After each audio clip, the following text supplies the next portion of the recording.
আসসালামু আলাইকুম। আমি বিক্রমপুর থেকে বলছি। আমি বিক্রমপুর ব্লগার মৌ। প্রতিদিনের মতো আবারও নতুন একটি ভিডিও নিয়ে চলে আসলাম সবার মাঝে। আমার ভিডিওটি যদি ভালো লাগে অবশ্যই আমার চ্যানেলের সাথেই থাকবেন আর আমার চ্যানেলটা একটু সাবস্ক্রাইব করে দিবেন যারা এখনও করেননি।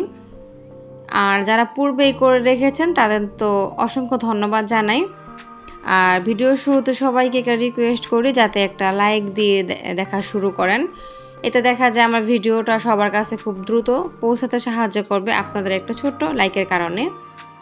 আর অবশ্যই নোটিফিকেশন বাটনে অল প্রেস করে দিবেন যাতে আমার ভিডিও ছাড়ার সাথে সাথে আপনার মোবাইলে খুব দ্রুত পৌঁছাতে পারে আর সার্চ করার প্রয়োজন পড়বে না। তো যাই হোক, যারা যারা আমার শুভাকাঙ্ক্ষী আছেন তাদের জন্য হচ্ছে আমার এই মেসেজটা, কারণ সবাই যে আমার শুভাকাঙ্ক্ষী তা কিন্তু না। এখানে যেমন আমার শুভাকাঙ্ক্ষী অনেকে আছেন, প্লাস অনেকে আমার হ্যাটার্সরা আছেন, মানে যারা আমাকে আসলে পছন্দ করেন না। তো যাই হোক, যার যেমন ইচ্ছে, যাদের খুশি যে আমার ভিডিও দেখবেন তাতেই আমি খুশি। তো ভিডিও শুরুতে বলে রাখি সবাইকে একটু আশপাশ দেখাচ্ছি, মানে সবুজের গাছপালা দেখাচ্ছি। সবুজ গাছপালা দেখতে দেখা যায় সবার মন ফ্রেশ লাগে। তো সবুজের গাছপালা সবুজ কালার দেখে তারপরে চলে আসলাম রান্নাঘরে। তো সকালের নাস্তাটা হচ্ছে তৈরি করছি। আজকে হচ্ছে সিম্পল ওয়েতে একটু খিচুড়ি রান্না করব। আমরা কিন্তু এটাকে খিচুড়ি বলি আমাদের বিক্রমপুরে। অনেকে দেখা যায় এটাকে বউয়া ভাত আর অন্য অন্য নামেও দেখি শুনতে, মানে অনেক ভিডিও যেহেতু আমি দেখি, তো দেখি অন্য অন্য প্লেসে অন্য অন্য নামে এটা ডাকে, কিন্তু আমাদের এখানে আমরা হচ্ছে এটাকে খিচুড়ি ডাকি। আসলে কোনো মাংস দেব না, জাস্ট একটু চাল আর 2 ধরনের ডাল দিয়েছি। আর এদিক থেকে হচ্ছে ছেলে হচ্ছে স্কুলে চলে যাবে। তো রান্নাটা যেহেতু একটু দেরি হয়ে গেছে, কমপ্লিট হয়নি, তাই ভাবলাম ছেলেকে একটা নুডলস তৈরি করে দিই, ছেলে খেয়ে চলে যাবে স্কুলে, যেহেতু ছেলের ক্লাস শুরু হয়ে যাবে 9টা থেকে। আর রান্নাটা হচ্ছে আমার দেরি হয়ে গেছে। আর এদিক থেকে হচ্ছে সকালের নাস্তা আমরা তৈরি করছি, যেহেতু মেয়ে আছে বাসায়, প্লাস হাজব্যান্ড আছে, আবার আমি আছি। আর দেখা যায় অনেক সময় সকালে যদি খাবার ভালো লাগে তাহলে মেয়ে আবার দেখা যায় টিফিনও নিয়ে যায়, তা না হলে আবার বাসায় আসতে হয়। বাসায় একদমই আসতে চায় না, খাবার হয়তো নিয়ে যায়, আর তা না হলে হয়তো কোনো খাবার নিয়ে যায়। রেডি যে ধরনের খাবারগুলি বাসায় থাকে, কেক বা স্ন্যাক্স টাইপের কোনো খাবার যদি বাসায় আনা হয়, তো ওইগুলি দেখা যায় মেয়ে টিফিনে নিয়ে যায়। আর ছেলে যেহেতু টিফিন নেই, তো সকালে হালকা পাতলা নাস্তা খেয়ে যায়, সকালে তেমন একদমই খেতে চায় না। তো নুডলসটা দিলাম, খেয়ে মোটামুটি অর্ধেকটা খেয়েছে, বাকিটা আর খায়নি। তো চলে গেছে স্কুলে। আর এদিক থেকে হচ্ছে সকালের নাস্তাটা আমি তৈরি করে নিচ্ছি। আর এক পাশে হচ্ছে আলু সিদ্ধ করে নিলাম, আলু ভর্তা করব। আর এখন হচ্ছে 2-3টা ডিম নিয়ে নিলাম। তো আপনারা সবাই যারা যারা আমার ব্লগ ভিডিও দেখেন জানেন যে আমি সবসময় 2-3টা ডিম একসাথে ভাজতে পছন্দ করি, কারণ আমার একটা একটা করে ডিম ভাজতে ভালো লাগে না। যেহেতু আমরাই খাবো, কোনো আদার্স কোনো মানুষ নেই বা কোনো মেহমান নেই, তা না হলে দেখা যায় একটা একটা করে ভাজতাম। তো আমার কাছে বড় ডিম দেখতে খুবই ভালো লাগে, কারণ 2-3টা ডিম ভাজার পরে একটা ফ্রাই প্যান ভরে যায়। এটা কিন্তু আমার 32 cm এর ফ্রাই প্যান, মানে মোটামুটি বড় সাইজেরই আমার ফ্রাই প্যানটা। ক্যামেরায় হয়তো বোঝা যায় কিনা জানি না। তো এই জন্য একটু বড় সাইজের ডিম ভাজি করি, তাতে আমার খুবই ভালো লাগে। আর ওই দিক থেকে খিচুড়িটা একটু দমে দিয়ে রেখেছি, হালকা লোতে করে চুলাটা একদম ডিপ করে দিয়ে দিয়েছি, জাস্ট একটু সফট হওয়ার জন্য। আর এ পাশ থেকে ডিমটা ভাজার পর হচ্ছে কালো জিরা ভর্তা করব। আর এদিক থেকে হচ্ছে মরিচ ভেজে নিচ্ছি।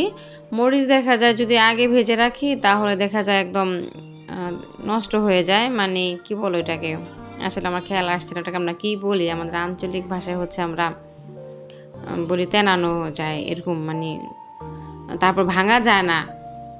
তো এজন্য যেদিন যখন লাগে আমি ওই দিনই ভাজি। আর যদিও অনেকটা পরিমাণে আগে ভাজতাম, রিসেন্ট কত মাস যাবত হয়তো আমার মনে আসছে না, এই প্রসেসে আমি করে রেখে দিই অনেকগুলি মরিচ ভেজে একদম তেলে, তারপর হচ্ছে চিলি ফ্লেক্স যেটাকে বলে, মানে একদম গুঁড়ো করে রেখে দিই। কিন্তু এখন আর অনেক দিন যাবত সেটা করা আমার হচ্ছে না। এই জন্য যেদিন যতটুকু লাগে ওই জন্য অতটুকুই ভেজে নেই। তো কালো জিরা ভর্তাটা কিন্তু আমি অলরেডি পাটায় বেটে করে নিয়েছি অফ ক্যামেরায়, কারণ ওটা ক্যামেরা আসলে করা হয়নি। আর যেহেতু আমি একা ভিডিও করি, ওরকমভাবে করার সময়ও হয়ে ওঠে না। আর এদিক থেকে হচ্ছে আলু ভর্তাটা করব। ওই তো আলু ভর্তাটা তো আমি প্লেটের মধ্যে আগে একদম ম্যাশ করে রেখেছি, কারণ আলু সেদ্ধটা দেখা যায় কি যদি গরম গরম একটু মানে মথে না নেই তো দেখা যায় একটু পরে শক্ত হয়ে যায়, তাহলে আলু ভর্তাটা আর করতে পারি না, আলুটা অনেকটাই নষ্ট হয়। আর এই কারণে হচ্ছে আলুটা আমি দেখা যায় গরমকালে একটু মেখে নেওয়ার চেষ্টা করি, যাতে আর পরে ঝামেলায় আমার পড়তে না হয়। তারপরে হচ্ছে মরিচ পেঁয়াজ আর হচ্ছে সরিষার তেল লবণ এগুলি যা যা ইনগ্রেডিয়েন্টস লাগে ওইগুলি আমি অ্যাড করে দিলাম সাথে। আর কিছুটা এই তো ভালোভাবে হচ্ছে আমি মেখে নিচ্ছি, কারণ আলু ভর্তাটা যদি ভালোভাবে মেখে নেওয়া না হয় তাহলে কিন্তু খেতে ভালো লাগে না, যদি সফট না হয়। আলু ভর্তা কিন্তু কাঁচা পেঁয়াজের চাইতে ভাজা পেঁয়াজেরটা বেশি মজা লাগে, তো আজকে তো আমি কাঁচা পেঁয়াজেরটাই করেছি।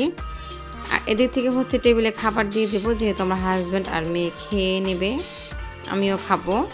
তবে আমার যেহেতু কাজকর্ম থাকে সকালে না রান্নার পরেও কিন্তু মোটামুটি অনেকটা রান্নাঘর নোংরা হয়ে যায়, তাই ভাবছি এই জন্য আর সবার সাথে আমরা খেতে বসা হয় না।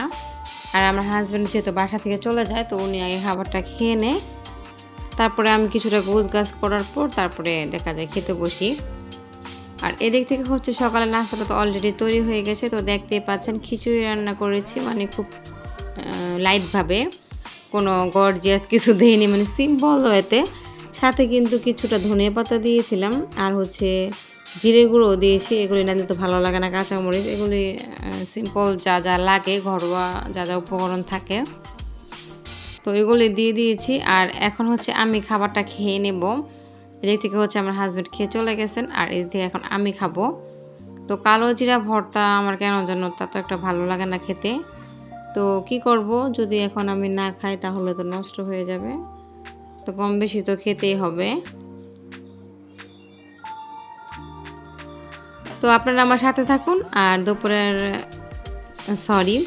এখন হচ্ছে দুপুরের দিকে হবে, মানে 11:30টার মতো হবে। তো মেয়ে তো চলে যাচ্ছে, সকালে নাস্তাটা খেয়ে নিয়েছে আর দুপুরের জন্য লাঞ্চে যে টিফিনটা দিতে হয় তো ওটাও দিয়ে দিয়েছি মেয়েকে। আর আমিও দুপুরে খাবারটা তো খেয়ে নিলাম, আপনাদের তো ভিডিওর মধ্যে দেখালাম। তারপরে হচ্ছে মেয়েকে চুল টুল বেঁধে দিলাম, যেহেতু আজকে ছিল মেয়েদের স্কাউট। তো স্কাউট যেহেতু থাকে তো স্কুলের আবার নিয়ম আছে 2টা করে বেনি বা ঝুঁটি এগুলি করে নিতে হয়, কারণ স্কাউটটা প্রায় 1 ঘন্টার মতো সময় লাগে স্কাউটটা করতে। তো চুল যদি ছাড়া থাকে তাহলে দেখতেও ভালো লাগে না, প্লাস বাচ্চাদের অনেকটাই আনইজি, আর যেহেতু গরম লেগে যায় বাচ্চাদের। তো এই জন্য চুল দুটো বেঁধে স্কাউটের ড্রেস পরে আমার দেবরের ছেলে, মানে ওর চাচাতো ভাই আমার মেয়ে আর আমার মেয়ে 2 জন চলে গেল স্কুলে। আর এদিক থেকে তো আমি রান্নাটা অলরেডি বসিয়ে দিয়েছিলাম কিছুক্ষণ আগে, ভাতটাও হয়ে গেছে মোটামুটি। আর এখন হচ্ছে ঢেঁড়স ছিল বাসায়, তো ঢেঁড়সগুলো খুব সফট ছিল, তো ভাবলাম ভাজি করব না, কারণ আমার কাছে সফট নরম ঢেঁড়স থাকলে দেখা যায় আমি ভাজি করতে চাই না। এটা হচ্ছে পাতুরি করি, এটা অবশ্য আমাদের বিক্রমপুরের খাবার, এটাও আমি কিন্তু আমার বাবার বাড়ি কখনো খাইনি। আমার শ্বশুর বাড়ি আসার পর থেকে আমার শাশুড়ি দেখি যে এই খাবারটা তৈরি করে, তো মোটামুটি এই বাসার সবাই এটা খেতে পছন্দ করে, কিন্তু আমার বাবার বাড়ি আমি কখনো এই আইটেমটা খাইনি। তো যাই হোক, যার যার বাড়ির যেই আইটেমের খাবার হয় সবার বাড়িতে যে সমান হবে তা কিন্তু না, বা একই রকম হবে। আর এদিক থেকে হচ্ছে ঢেঁড়সটা একদম মেখে টেখে তারপরে হচ্ছে একটু কষালাম, তারপরে হচ্ছে পানি দিলাম, কারণ ঢেঁড়স যেহেতু অনেকটাই নরম, মানে সফট, অল্পতেই সেদ্ধ হয়ে যায়। তারপর পানি দিলাম, যেহেতু মশলাটা দিয়েছি, মশলাটা তো তা না হলে কাঁচা কাঁচা গন্ধ আসবে। তো এই তো দেখতেই পাচ্ছেন একটু ঢেকে দিয়েছিলাম, আর এর মধ্যে আমি আর ঢাকনাটা উঠাইনি, কারণ ঢেঁড়সটা যেহেতু নরম দেখা যায় যদি চটা দিয়ে নাড়াচাড়া করি একদম ভেঙে যাবে। তো মোটামুটি রান্নাটা অলরেডি হয়ে আসছে। আর এদিক থেকে হচ্ছে একটা ইলিশ মাছ কেটে নিলাম, ইলিশ মাছটা হচ্ছে আজকে পেঁয়াজ দিয়ে ভুনা করব, মানে হালকা একটু আঠা আঠা ঝোল রেখে তারপরে হচ্ছে একটু ভুনা করব। প্রথমে ভেবেছিলাম যে ইলিশ মাছটা শুধু ভাজি করব, মানে ইলিশ ভাজা, তো পরে ভাবলাম যে না, একটু পেঁয়াজ দিয়ে জাস্ট একটু ভুনা করে দিয়ে খেতে খারাপ লাগবে না। আর যেহেতু ভাজাটা যদি করা হয় সাথে সাথে ভাতের সাথে খেতে ভালো লাগে। এখন যেহেতু বাসায় ছেলে আছে, মেয়ে নেই, আমার হাজব্যান্ড নেই, তাই ভাবলাম যেহেতু খাবার খেতে খেতে বিকেল হয়ে যাবে, তাই একটু রান্নাই করে দিই। আর যদি সাথে সাথে খাওয়া হয় তাহলে ইলিশ ভাজাটা দিয়ে খেতে কিন্তু খুবই মজা লাগে। আপনারা হয়তো সবাই জানেন যারা যারা ইলিশ মাছটা পছন্দ করেন। আর আমরা যেহেতু পদ্মা নদীর পাশেই আমাদের, বেশি দূরত্ব নয়, তো মোটামুটি আমাদের এখানে যেহেতু পদ্মা নদী, তো মোটামুটি আমাদের আসলে ভাগ্য হয় পদ্মা নদীর ইলিশ মাছটা খাওয়ার।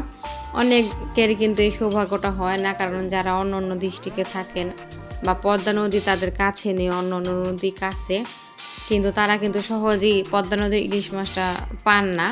আর যদিও পান তাহলেও কিন্তু অনেক ব্যয়বহুল, মানে অনেক কষ্টসাধ্য ব্যাপার। কিন্তু এখন আর আগের মতো নেই, পরিবহন ব্যবস্থা যেহেতু অনেকটাই উন্নত হয়ে গেছে।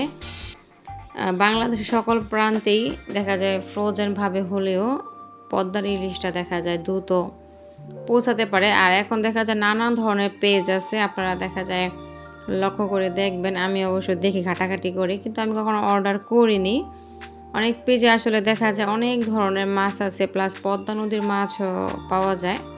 তো এটা কতটা সত্য আমি জানি না, কারণ এর আগে আমার কখনো ওই মাছ অর্ডার করা হয়নি। যেহেতু আমাদের এখানে মোটামুটি চাইলে আমরা পদ্মা নদীর মাছটা হাতের নাগালে পেতে পারি, কিন্তু একটু দাম বেশি।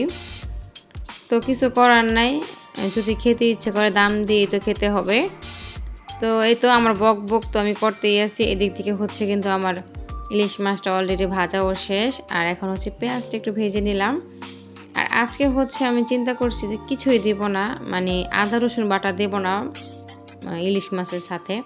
মাঝে মধ্যে কিন্তু আমি দেই, কিন্তু আজকে ভাবছি যে দেব না। তো যেই কথা সেই কাজ, আমি কিন্তু দেইনি কোনো আদা রসুন বাটা। তো পেঁয়াজটা দিয়ে দিয়েছি। এখন হচ্ছে এর মধ্যে পেঁয়াজ কাঁচামরিচ দিয়েছি, আর মশলা টশলা তো দিতেই হবে। আর এখন হচ্ছে ভাজা মাছগুলো একটু ভালোভাবে ফ্রাই করে নেব পেঁয়াজের সাথে, তারপর হালকা সিম্পল একটু ঝোল অ্যাড করব। তো কারা কারা আমার মতো এইভাবে ফাঁকিবাজি রান্না করেন, মানে এটা ফাঁকিবাজির মতোই হলো, মোটামুটি যতটা সিম্পল ওয়েতে বা দ্রুত রান্নাটা করা যায়। কারণ প্রত্যেক দিন দেখা যায় আমাদের গৃহিণীদের একঘেয়েমি রান্না বান্না করতে কিন্তু সবসময় ভালো লাগে না। কখনো কখনো মনে হয় যে একটু ফাঁকিবাজি রান্না করি, যত দ্রুত রান্নাটা করা যায় তত দ্রুতই ভালো। তা না হলে রান্নাঘরের কাজ করতে করতে যেন মনে হয় দিন চলে যায় 2-3 বেলা। তো যাই হোক, মজা করলাম।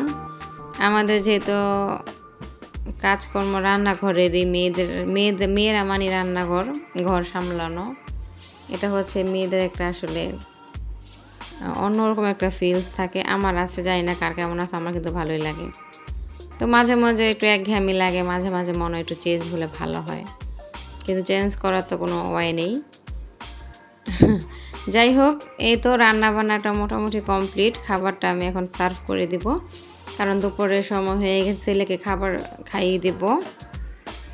আর আমার রান্না বান্নাগুলি কার কাছে কেমন লাগলো অবশ্যই কিন্তু আমাকে কমেন্টসের মাধ্যমে জানাবেন। আর কে কোথায় থেকে দেখছেন, আমার ভিডিওটি ভালো লাগলো অথবা খারাপ লাগলো নির্দ্বিধায় কিন্তু কমেন্টস করে জানাতে পারেন। আমি আসলে মন খারাপ করার আমার কিছু নেই, কারণ সবার যে আমার ভিডিওটা ভালো লাগবে এমন কিন্তু কথা নেই।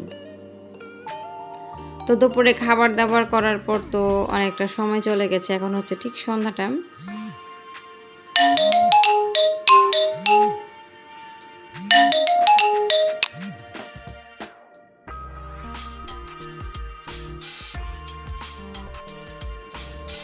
তো সন্ধ্যার দিকে হচ্ছে আমার হাজব্যান্ড বাচ্চাদের একটু মোটামুটি আমাদের এরিয়া থেকে একটু দূরে নিয়ে গিয়েছিল ঘোরাতে। তো এখানে হচ্ছে কিছু খাবার দাবার নিয়ে আসছে, মানে সন্ধ্যায় যেহেতু কিছু আইটেম, হ্যাঁ দেখা যায় সন্ধ্যা টাইমে খেতেই হয়, তা না হলে ভালো লাগে না একদমই, বাচ্চাদেরও একদম ক্ষুধা লেগে যায়। তো কিছু না কিছু বাসায় আমিও তৈরি করি। আর এদিকে যেহেতু বাচ্চাদের নিয়ে আমার হাজব্যান্ড একটু ঘুরতে নিয়ে গেছিলো আমাদের এরিয়ার কাছেই, তো বাইরে গিয়ে দেখে যে এখানে চাপটি বলি আমরা এটাকে, মানে মোলকা বলি আমাদের বিক্রমপুরের আঞ্চলিক ভাষায়। তো এইগুলি হচ্ছে তৈরি, তো এরা ওই স্ট্রিট ফুড যেটাকে বলে, তো ওইগুলি নিয়ে আসছে বাসায়। তো 2 ধরনের ভর্তা দিয়েছে, আর হচ্ছে বাচ্চাদের জন্য কিছু লাচ্ছি আনা হয়েছে, তো ওইগুলি বাচ্চারা খাচ্ছে।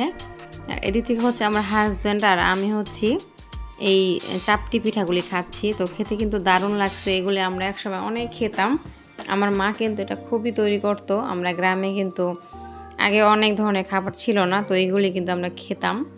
যখন তখনই হচ্ছে আমার মা এগুলি তৈরি করতো, কিন্তু এখন হচ্ছে আমরা অলসতা মানে করি। এজন্য আর এগুলি প্রসেস করা যেহেতু একটু ঝামেলা ব্যাপার, বাটাবাটি করতে হয়। তো এরকমভাবে আর আমাদের এটা তৈরি করা হয় না। তো অনেক দিন পরে যেহেতু কিনে আনা হয়েছে, খেতে কিন্তু দারুণ লাগছিল। তো বাচ্চাটা তেমন একটা খায়নি। বাচ্চাদের লাচ্ছি ছিল, অন্য খাবার ছিল। ওইগুলি বাচ্চারা খাচ্ছে। আর আজকের ভিডিওটা কেমন লাগলো? আর ভিডিওটা এতটুকুই। সবার কাছ থেকে এখন বিদায় নিব। আল্লাহ হাফেজ সবাইকে। আসসালামু আলাইকুম।